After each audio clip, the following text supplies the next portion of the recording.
Bonjour et bienvenue. Donc, je suis ravie de vous retrouver pour cette seconde rencontre régionale 2021 qui fait aujourd'hui escale en région Bourgogne-Franche-Comté. Aujourd'hui, lors de cette table ronde, nous allons avoir les intervenants suivants, donc le groupe Sodexo, la plateforme régionale des achats de l'État, le groupe La Poste, le GIE de Bourgogne, qui est le groupement des ESAT de Bourgogne, et le réseau Adaptea, groupement des ESAT et des entreprises adaptées de Franche-Comté. Nous allons démarrer avec un projet, celui de Sodexo. François-Xavier Violette, vous êtes donc responsable régional achat Centre-Est pour Sodexo et vous proposez notamment aux entreprises et aux collectivités des services de restauration. Pour répondre aux attentes de vos clients et à vos propres enjeux RSE, vous avez pour projet d'augmenter la part de produits alimentaires responsables qui seraient donc potentiellement faits en ESAT et en entreprise adaptée. Est-ce que vous pouvez nous en dire plus sur ce projet et vous partager vos attentes, vos projets vis-à-vis des ESAT et des entreprises adaptées? Oui, bien sûr. Bonjour à tous. Je vais commencer rapidement par faire une petite présentation de nos activités sur la région, focus sur la région. Donc Sodexo, alors quand je dis Sodexo, ça inclut aussi la marque Sogeres, qui est connue aussi, y compris en région. Représente plus de 80 clients sur la Bourgogne-Franche-Comté, 80 clients que je vais un petit peu décliner. Ça signifie quand même que nous sommes présents sur 80 sites différents. Tout d'abord en restauration d'entreprise, qui est une restauration d'ailleurs qui souffre de la crise sanitaire qu'on vit actuellement. Il y a aussi la restauration scolaire, publique et privée, ça va de l'école maternelle jusqu'à l'enseignement supérieur, la restauration en clinique, essentiellement des cliniques privées, le secteur du médico-social, bien entendu. C'est certainement d'ailleurs celui qui est le plus représenté en nombre de sites sur la région Bourgogne-Franche-Comté. Et enfin, une restauration et des services d'ailleurs en milieu pénitentiaire, puisque nous opérons sur 2 prisons en Bourgogne-Franche-Comté et on fait entre autres la restauration des détenus et du personnel pénitentiaire. Donc voilà pour la présentation rapide. Un point commun qui unit tous nos clients, ces 80 clients et leurs ambitions, j'allais dire, c'est que nos achats soient plus responsables, plus durables, plus locaux, et qu'à travers notre prestation, nos clients participent encore plus à l'économie locale du terroir Bourgogne-Franche-Comté. Dans ce cadre, une de nos priorités affirmées, on peut dire, en termes d'achat et d'approvisionnement alimentaire, mais aussi en termes d'achat de prestations, j'insiste là-dessus, c'est pas uniquement de l'alimentaire, c'est de nouer des partenariats locaux inclusifs, y compris auprès des AT et d'entreprises adaptées. Nous cherchons en permanence des partenaires capables de nous fournir soit des denrées alimentaires, soit des services, en lien avec nos métiers, bien sûr, et en lien aussi avec les spécificités de la région. Les recherches, aujourd'hui, elles s'inscrivent dans un contexte de la loi alimentation, de la loi Egalim, vous en avez certainement entendu parler, qui nous oriente vers plus de produits sous signe de qualité, donc des produits labellisés, des produits AOP, IGP, AOC. Je vais citer quelques exemples. On a la chance en Bourgogne-Franche-Comté d'avoir deux terroirs, j'allais dire la Franche-Comté d'un côté, avec une production laitière, une production de charcuterie, laitière par exemple, les fromages, les comtés en est un. En charcuterie, on peut parler des saucisses de Morteau. Et puis de l'autre côté, la Bourgogne, qui est plus une terre d'élevage bovine, je pense au charolais par exemple, ou alors la volaille côté Bresse, aussi une plaine de production maraîchère dans la plaine de la Saône. Alors, j'occulte pas aussi toute la production vinicole de la Bourgogne, mais sur nos marchés de restauration collective, on est finalement assez peu demandeurs de vin, vous le comprendrez bien.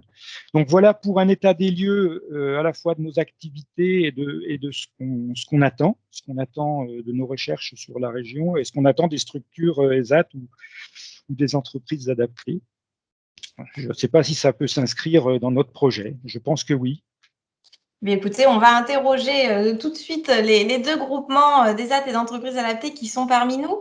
Peut-être pour commencer, Sandrine David, vous êtes donc directrice du développement pour le groupement des ESAT de Bourgogne, le GIE Bourgogne. Euh, Qu'est-ce que ce projet vous évoque? Est-ce que vous, dans votre groupement, vous avez des solutions à proposer? Est-ce que vous y voyez des opportunités, mais aussi peut-être des difficultés, des choses qu'il va falloir anticiper de façon à ce que ce projet puisse se dérouler de la meilleure des façons possibles? Alors oui, donc moi je suis Sandrine David, donc directrice développement des ateliers de Bourgogne. Donc c'est un groupement d'ESAT, donc 15 ESAT et 1400 travailleurs en situation de handicap, donc sur Côte d'Or et Saône-et-Loire. Donc notre rôle, nous, la mission, elle est commerciale en premier lieu. On est vraiment, c'est un groupement, un pôle technico-commercial externalisé, mutualisé, pardon. Donc on est vraiment en parallèle et on coordonne. Donc ça, c'est notre mission. Par rapport au projet donc, de la société Sodexo, donc, on a des ESAT qui sont à même de pouvoir répondre en partie, puisqu'on a une ferme d'ESAT, on a des établissements qui font de la production maraîchère, donc de production de légumes. Volailles également, on a un ESAT qui a des volailles de Bresse, AOP. Donc, c'est escargot également. Donc là, aujourd'hui, on est sur ce type de production, donc en production locale, agriculture raisonnée, pas de label bio, pas à ce jour, mais on a des ESAT qui ont cette perspective-là de pouvoir étendre et développer une activité de production maraîchère. Le label bio peut s'envisager, donc tout s'étudie, je dirais, mais c'est vraiment un projet de développement pour certains établissements. Dans tous les cas, ce qui est vraiment important, c'est de pouvoir avoir un engagement de volume pour une mise en culture. Un ESAT ne pourra pas lancer une production s'il n'y a pas un engagement de l'entreprise. Alors, il peut y avoir des champs dédiés, des serres dédiées pendant l'hiver pour réaliser la production propre d'une entreprise avec un engagement. Ça, c'est effectivement un impératif. Voilà, aujourd'hui, il peut y avoir aussi d'autres perspectives. Ça peut être aussi avoir une activité de légumerie, préparation de légumes, production et préparation, c'est quelque chose qui peut aussi s'étudier. Bon, voilà les grandes lignes les grandes pistes que je peux vous donner, mais ça a un intérêt certain pour nos ESAT, ça c'est une évidence. Bien, écoutez, merci. Je vais donner aussi la parole au réseau Adaptea. Jean-Michel Lafarge, vous êtes donc directeur pôle travail et insertion professionnelle pour le réseau Adaptea, qui est donc le groupement des ESAT et des entreprises adaptées de Franche-Comté. De votre côté, est-ce que c'est aussi un axe de développement? Est-ce que vous avez le même discours finalement que le GIE de Bourgogne? Alors, je me permettrai en introduction juste un petit correctif. Je suis directeur du pôle travail et insertion professionnelle de l'ADAPI du Doubs et j'exerce le mandat de président du réseau Adaptea, réseau qui fédère sur la Franche-Comté l'ensemble des ESAT et entreprises adaptées. Pour présenter donc brièvement l'organisation, donc le réseau Adaptea fédère 11 organismes gestionnaires, compte environ 50 établissements sur l'ensemble de la région pour 3200 personnes en situation de handicap salariées ou accompagnées.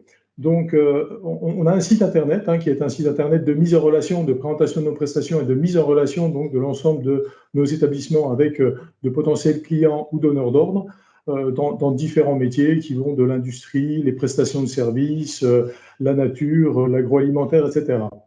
Alors, s'agissant de la question de l'agroalimentaire, donc on propose un panel de prestations justement en lien avec cette activité. Donc, on a des cuisines centrales, nous aussi, des cafétérias commerciales.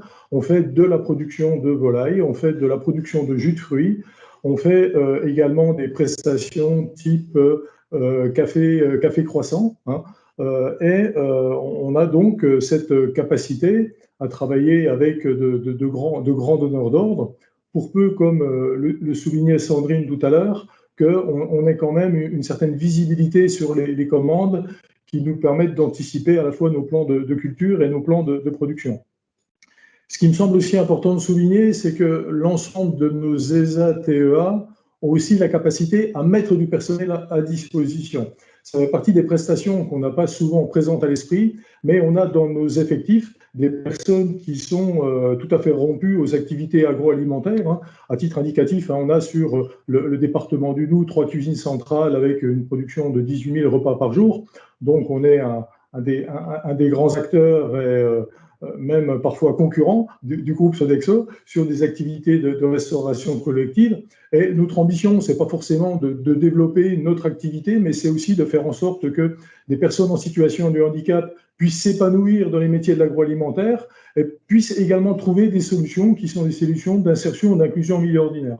Hein, donc ça me semble quand même extrêmement important à souligner parce que ça ne fait pas forcément partie des prestations qu'on a systématiquement présentes à l'esprit.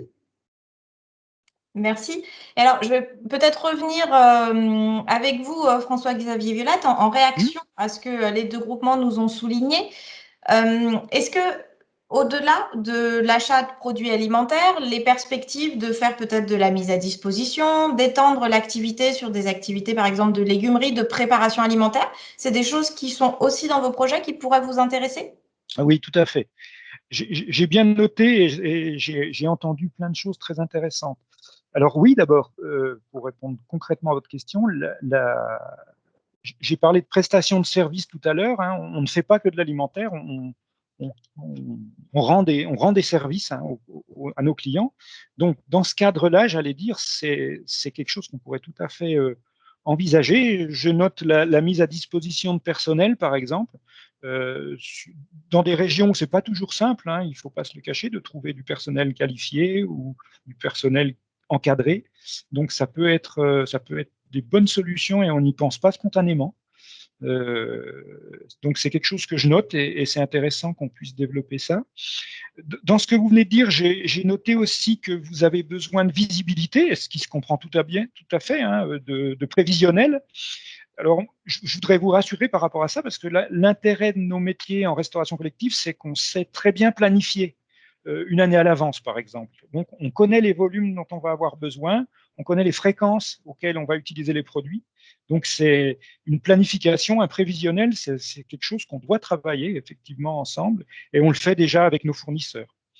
Il y a aussi autre chose qui m'intéresse, j'ai entendu parler de légumerie. Et souvent, nous, on utilise, enfin, sur les sites, on est chez nos clients. Et sur les sites sur lesquels on n'a pas toujours suffisamment de matériel ou suffisamment de place. Donc, les légumeries, c'est-à-dire de travailler des légumes transformés de la région, c'est quelque chose qui peut nous intéresser, effectivement. Là aussi, ça se travaille en amont, bien sûr, hein. Il faut définir un mini cahier des charges, j'allais dire, mais des légumes lavés, coupés, ébouttés, c'est des choses qu'on recherche aujourd'hui. Donc, c'est beaucoup de points positifs, j'allais dire. Et puis, j'ai noté aussi qu'il y avait de la production de volaille. Alors, la volaille de Bresse, on aimerait bien en mettre plus souvent dans nos menus. C'est pas toujours facile parce que c'est quand même un produit très haut de gamme. Et en restauration collective, on a des contraintes budgétaires, hein, je ne vous le cache pas, qui sont finalement le prix que nos clients sont prêts à mettre dans la restauration des enfants pour les cantines scolaires ou des adultes au travail dans les entreprises, des malades dans les hôpitaux. Voilà, donc beaucoup de choses intéressantes que j'ai notées et qui pourraient faire sens dans des partenariats futurs. Bien, écoutez, merci. Merci à tous les trois pour cette première intervention.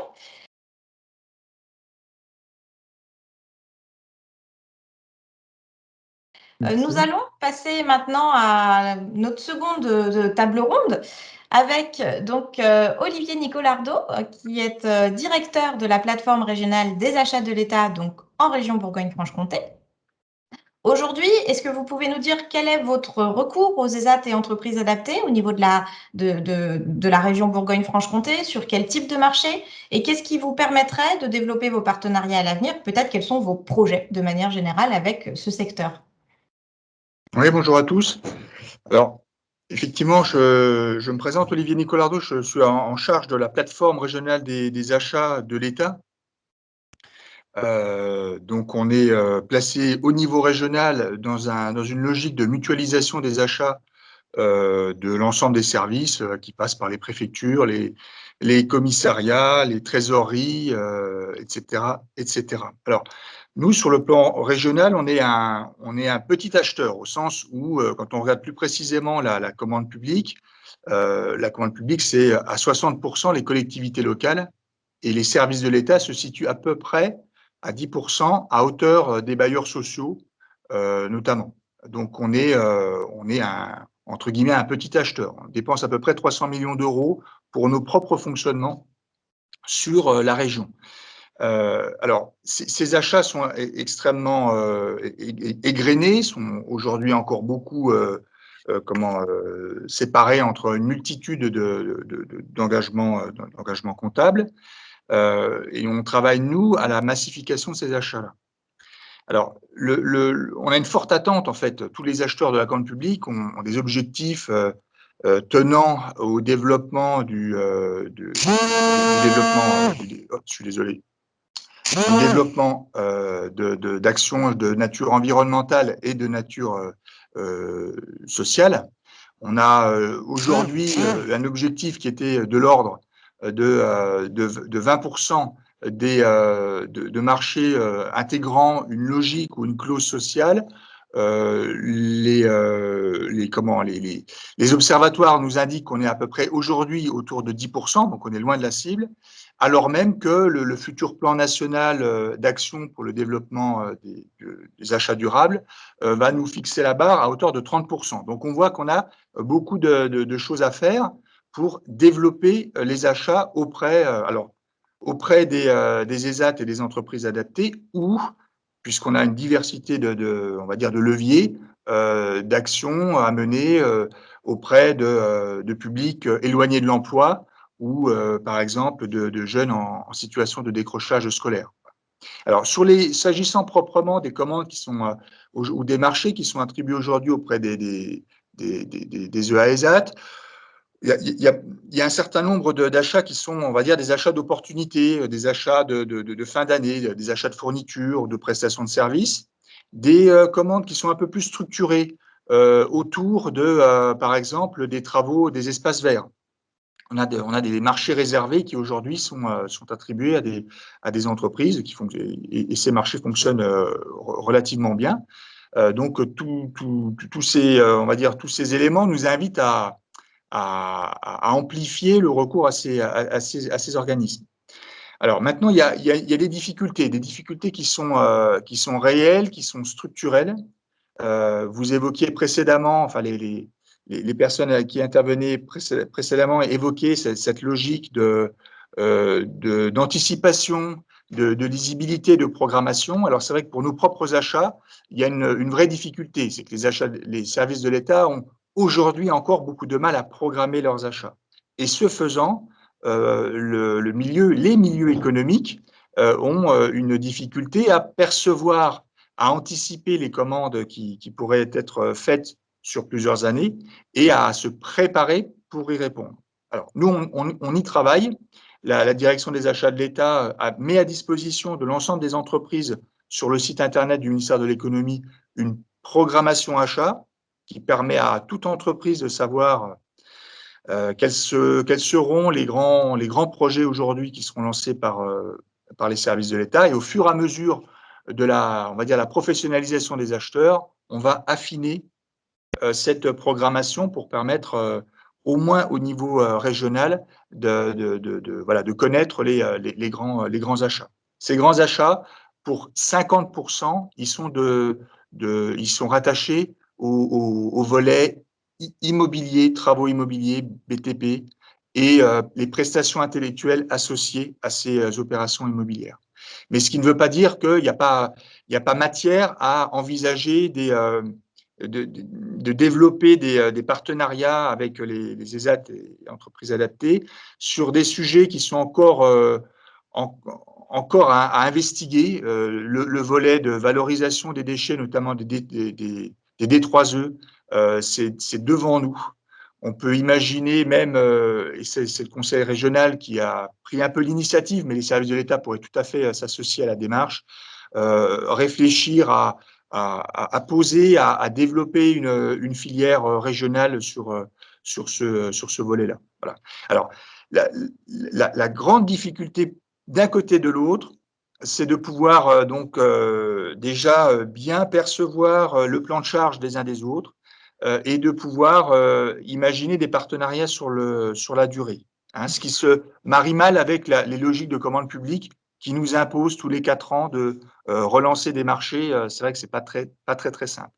Bon. Néanmoins, je pense que c'est tout à fait imaginable d'envisager de grandes stratégies de développement et de recours aux EESAT sur des filières très, très particulières.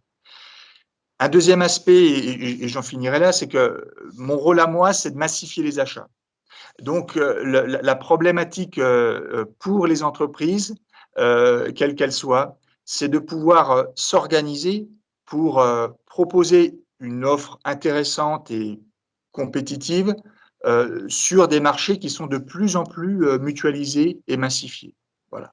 D'où l'intérêt pour les structures de connaître la programmation, d'envisager elles-mêmes des possibilités de co-traitance, de mariage momentané pour pouvoir répondre à ces marchés de l'État et globalement, parce que c'est la même logique des collectivités locales. Voilà ce que je pouvais dire sur mon organisation et sur, je pense, le champ du possible par rapport aux EASAT. Bien, merci. Alors, on va laisser la parole à nouveau aux groupements qui sont parmi nous et en particulier sur cet enjeu de co-traitance, parce qu'on l'a vu, c'est ce qui est attendu par de nombreux acteurs, qu'ils soient d'ailleurs privés ou publics. La co-traitance à la fois entre vous, mais aussi, pourquoi pas, avec d'autres acteurs, des entreprises ordinaires ou des acteurs de l'insertion qui sont, par exemple, pour répondre à votre enjeu sur les métiers du BTP ou de la construction, l'insertion est extrêmement bien positionnée sur ces métiers-là, donc il y a peut-être aussi une carte à jouer de monter des groupements en co-traitance sur ce type de projet-là pour répondre à de nouveaux marchés. Alors, je vais redonner la parole à Jean-Michel Laforge. Sur cet enjeu de co-traitance, vous, quelle est votre expérience en la matière? Est-ce que c'est quelque chose que vous mettez régulièrement en place? Comment ça s'articule? Et est-ce que vous avez des difficultés particulières sur ce sujet? Alors là encore, avant de parler de co-traitance, en préambule, ce que je tiens à souligner, c'est que le réseau Adeptea a été particulièrement actif ces derniers temps pour essayer donc de créer des passerelles, de créer des ponts avec les acheteurs publics. On a organisé en 2018 et en 2019 un certain nombre de temps d'échange avec le réseau des acheteurs et des facilitateurs à Besançon et également dans les locaux du conseil départemental du Jura, pour justement essayer d'imaginer le champ des possibles, comme vous l'évoquez, en matière de prestations. C'est vrai qu'aujourd'hui, on a le sentiment qu'il y a une concurrence qui est une concurrence assez forte de l'IAE, de l'insertion par l'activité économique, et ça, c'est lié au fait que les structures de l'IAE, les chantiers d'insertion ou les entreprises d'insertion sont beaucoup plus positionnées que les ESAT et les EA sur tout ce qui est travaux publics. Mais on imagine quand même que dans l'éventail des prestations qu'on propose, que ce soit des prestations de location de vêtements de travail, d'entretien d'espaces verts, de gel, de centres d'appel, on peut avoir certains types justement de prestations qui puissent intéresser les marchés publics. Le gros intérêt, je pense, de pouvoir travailler avec nos réseaux est lié justement à cette notion d'échelle. On est sur des échelles qui sont des échelles qui convergent, qui se superposent. Plutôt qu'avoir à votre niveau à travailler avec une multiplicité d'acteurs, de petits acteurs locaux, eh bien, on a la possibilité au niveau du réseau de s'organiser, on l'a déjà fait à maintes reprises par le passé, pour travailler à l'échelle de la région, voire de la Bourgogne-Franche-Comté en totalité, en créant des partenariats avec le GIE de Bourgogne. On l'a déjà fait pour d'autres manifestations. Et ça permet donc, en tout cas à nos donneurs d'ordre, de n'avoir qu'un seul point d'entrée, une tête de réseau, et ensuite toute l'activité est organisée et distribuée auprès de l'ensemble de nos établissements, avec la logique de massification que vous évoquez et une logique de prix unique. Donc ça me semble être quand même important à prendre en compte, justement cette force de frappe qu'on est en capacité de proposer via nos réseaux à l'échelle qui est l'échelle de la région.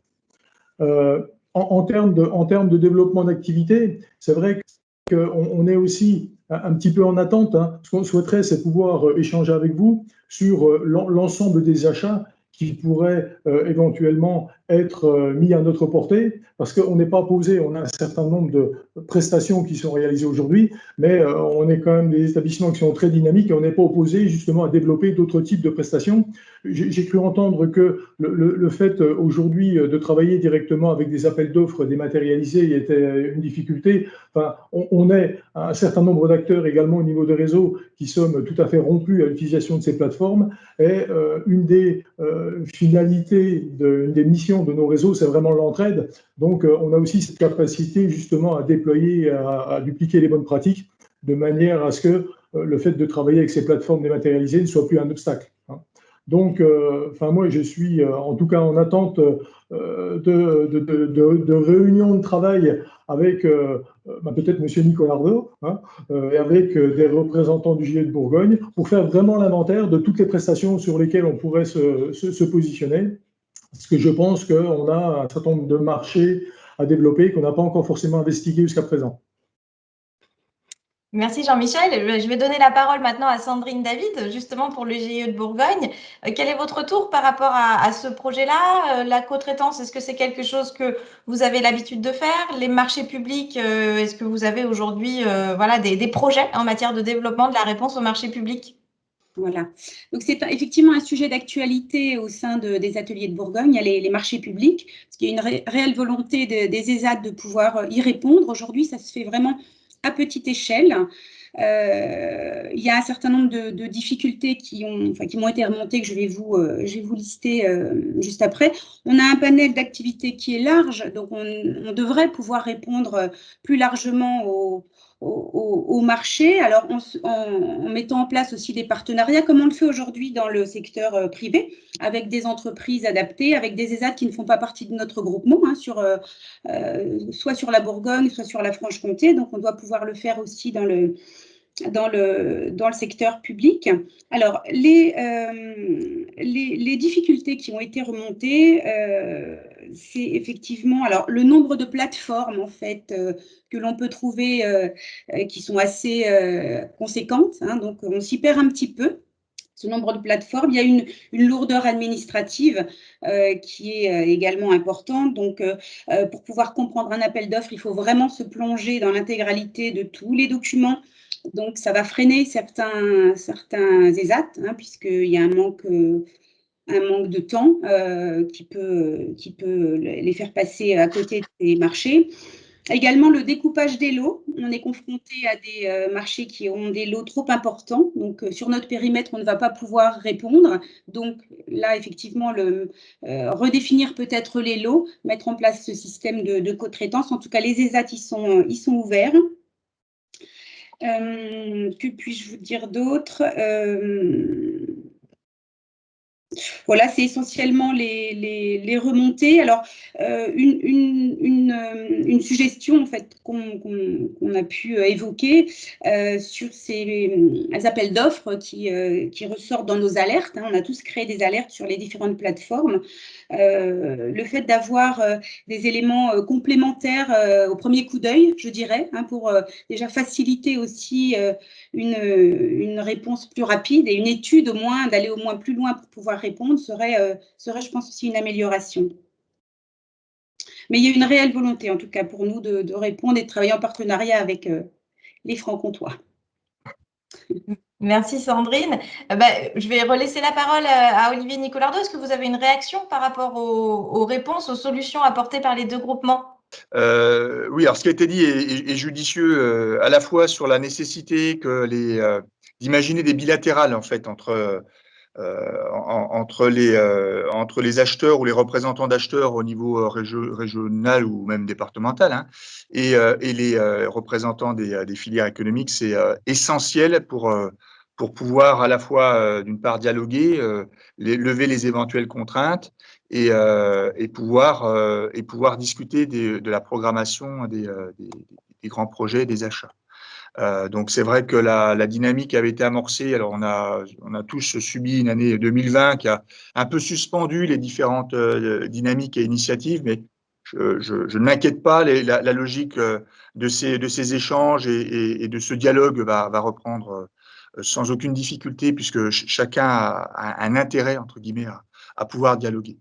Sur le sujet de la contrainte de la commande publique, je ne peux que m'associer à cette lourdeur. Alors, je le subis moi-même et j'en suis l'auteur, c'est-à-dire que je le subis parce que je répercute moi-même les exigences qui sont souvent de nature juridique, de nature administrative. Effectivement, c'est extrêmement laborieux de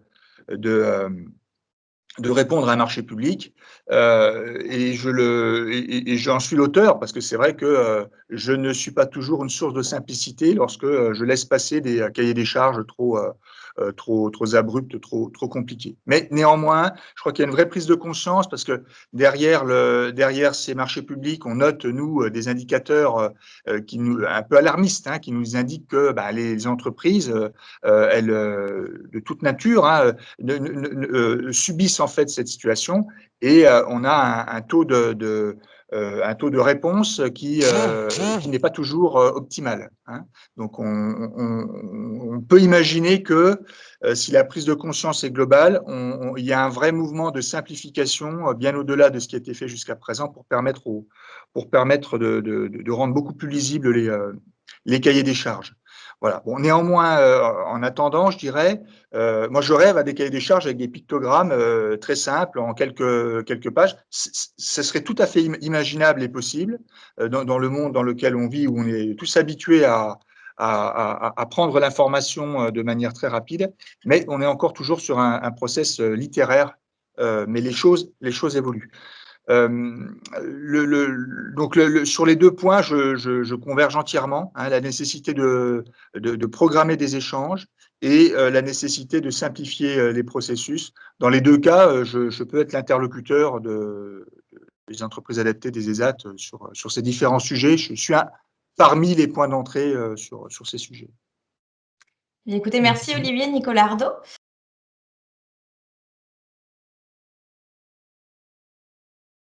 Nous allons maintenant passer à la 3e thématique de cette table ronde, de cette rencontre régionale, avec Marielle Roux. Donc Marielle Roux, vous êtes achat responsable pour le groupe La Poste. Et aujourd'hui, vous avez une vision un peu plus nationale peut-être du sujet, pas seulement de la région Bourgogne-Franche-Comté. Et ce qu'on aimerait savoir, c'est quels sont les enjeux pour le groupe La Poste, pour une organisation comme la vôtre, de développer votre recours aux ESAT et aux entreprises adaptées. Alors, bonjour. Alors, tout d'abord, ce qu'il faut savoir, c'est que du coup, depuis début juin 2021, La Poste a inscrit sa vocation à être une entreprise à mission, donc à s'engager, à avoir un impact positif sur toute la société, d'où pour nous, finalement, dans ce que je décline dans la politique achat responsable du groupe qui va apparaître d'ici quelques jours, cette ambition à avoir un impact positif national et régional, et puis même départemental et local. Donc, pour nous, c'est aussi important qu'on puisse trouver en face de nous, finalement, dans chaque région, des structures inclusives du secteur adapté, ESAT. Pour nous, c'est pas, enfin, on parle de secteur adapté et protégé, parce que pour nous, on fait pas de différence. Enfin, voilà, on est sur la même philosophie d'impact positif inclusif. Donc, nous, en fait, ce qu'on voit aussi, c'est que nos activités en tant qu'entreprise vont de plus en plus vite, changent de plus en plus vite. Et c'est vrai qu'on a conscience qu'en face de nous, on a besoin d'acteurs qui sont de plus en plus réactifs pour devenir nos fournisseurs et nous accompagner, puisqu'on est vraiment dans cette relation gagnante-gagnante. Et le fournisseur, finalement, il prend part à la création de chaîne de valeur de La Poste. On sait aussi que on a aussi besoin, parce que, entre guillemets, les consommateurs, les utilisateurs, les usagers, on les appelle comme on veut, ils sont de plus en plus aussi éco-conscients et éco-militants. Et donc, on va avoir de plus en plus besoin de pouvoir leur afficher, finalement, cet impact positif de l'achat. D'où, on sait que déjà, parmi les acteurs, tout à l'heure, on citait l'UNAPI, voilà, on sait qu'il y a un label qui est en train de sortir. Ça va être une aide aussi pour les acheteurs. Ça va dire que n'importe quelle, une structure d'un réseau va pouvoir nous dire, eh ben, je m'appelle, je ne sais pas, les Mimosas et je suis membre de tel réseau. Ça veut dire que derrière, dans la pratique de l'achat et de l'acheteur, eh ben, on va faire une corrélation sur la qualité, les expertises, peut-être des dimensionnements à prendre finalement, entre guillemets, de faire une réponse pour un groupement. Voilà. Donc, c'est aussi pour moi important que de votre côté, ben, la structure des réseaux adaptés se fédère un peu plus, et y compris en organisation, mais surtout aussi en image de marque. Et nous aussi, ça nous permettra d'accompagner nos usagers, nos clients qui après, entre guillemets, vont nous demander, vont nous dire, bah, montrez-moi que votre achat, tenez, montrez-moi que le mobilier que je vais voir à tel endroit, il est bien inclusif et qu'il a des personnes de A à Z qui ont participé à combler ce besoin. Par exemple, je prends le mobilier. On sait aussi qu'on a des catégories d'achats, et c'est vrai pour la Poste et c'est vrai sur d'autres grands comptes, sur lesquels on est encore, on va dire, un peu faible sur les achats. Par exemple, la communication événementielle. Pour moi, on peut faire plus.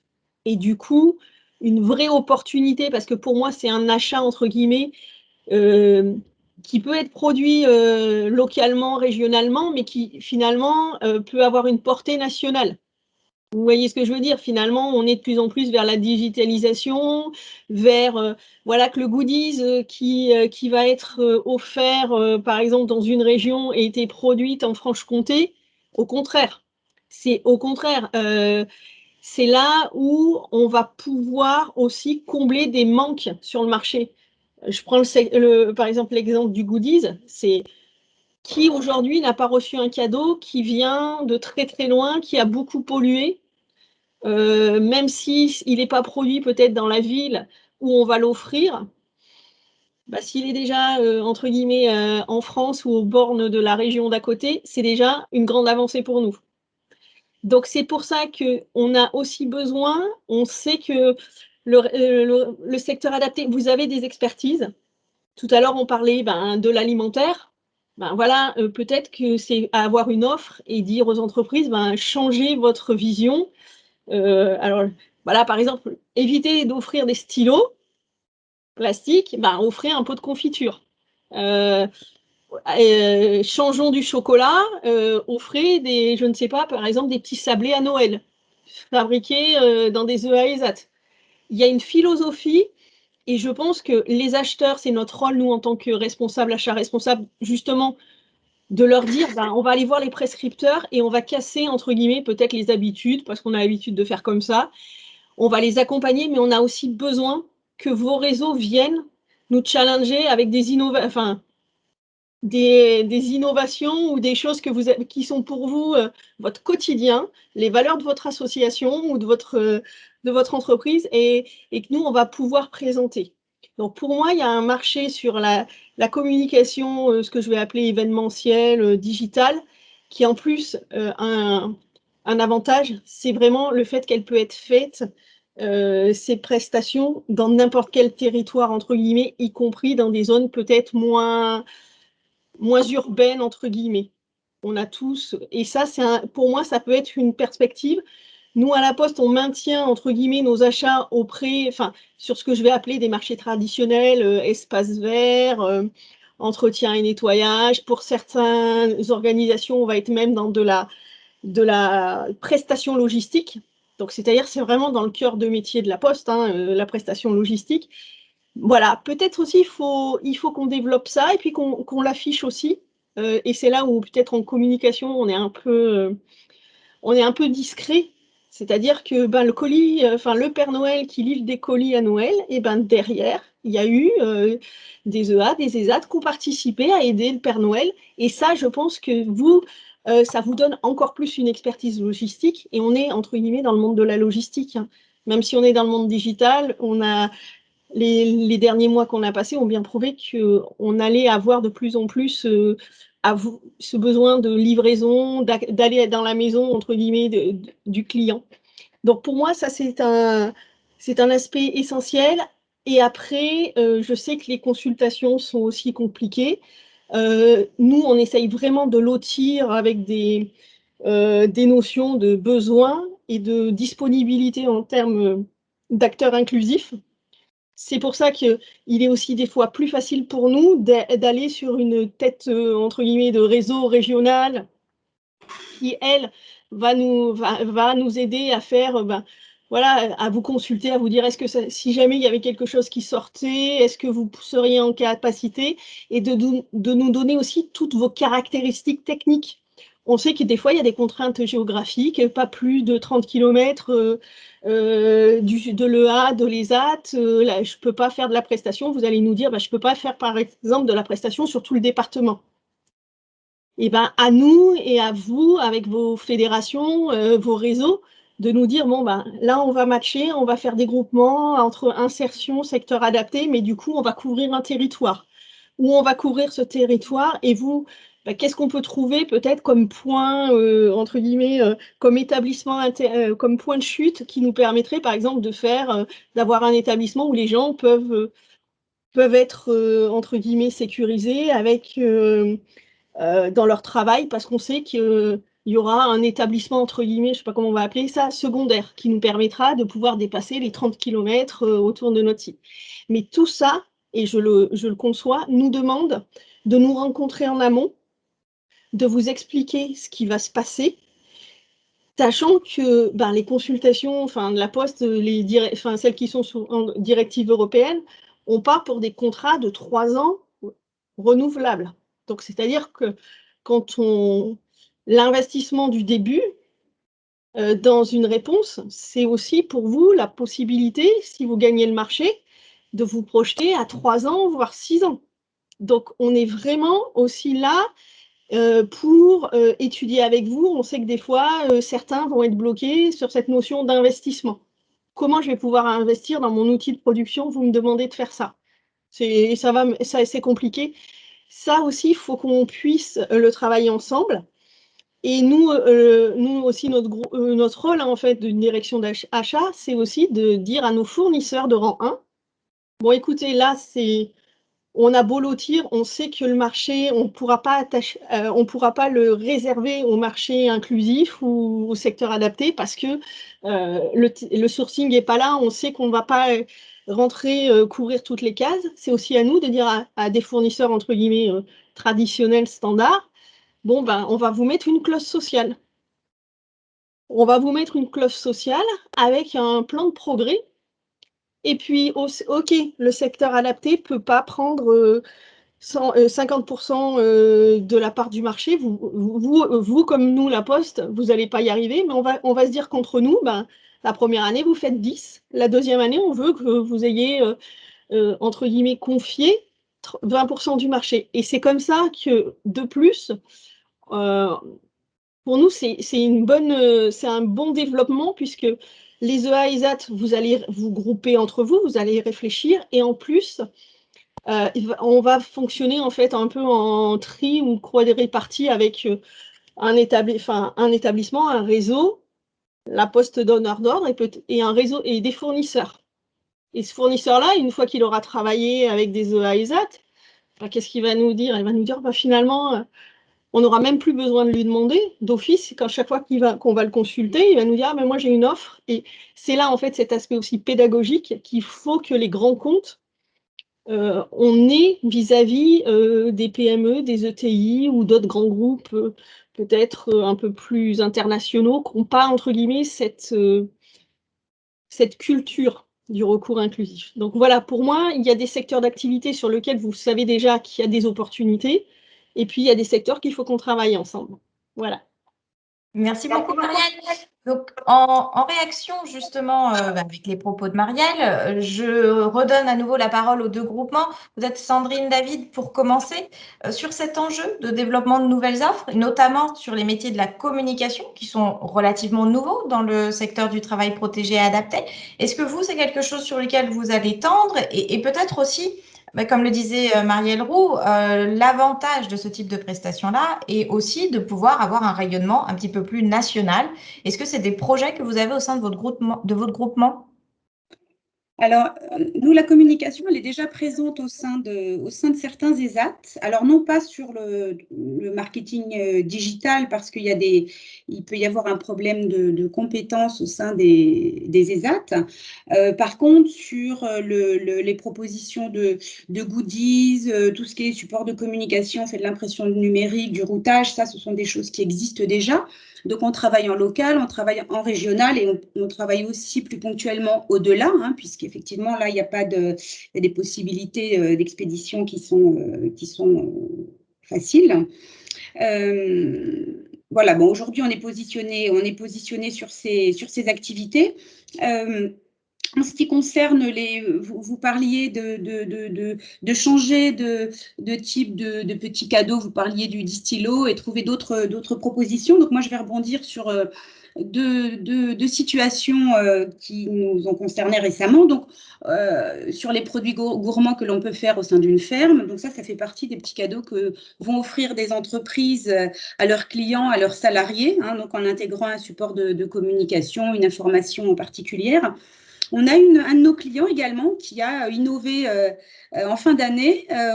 Il a décidé d'offrir des plantes, des arbustes à ses salariés, en fait. Voilà, pour changer du modèle habituel. C'était une première et ça a vraiment beaucoup plu. Donc, comme on a aussi de la production florale, c'est quelque chose qui peut s'envisager.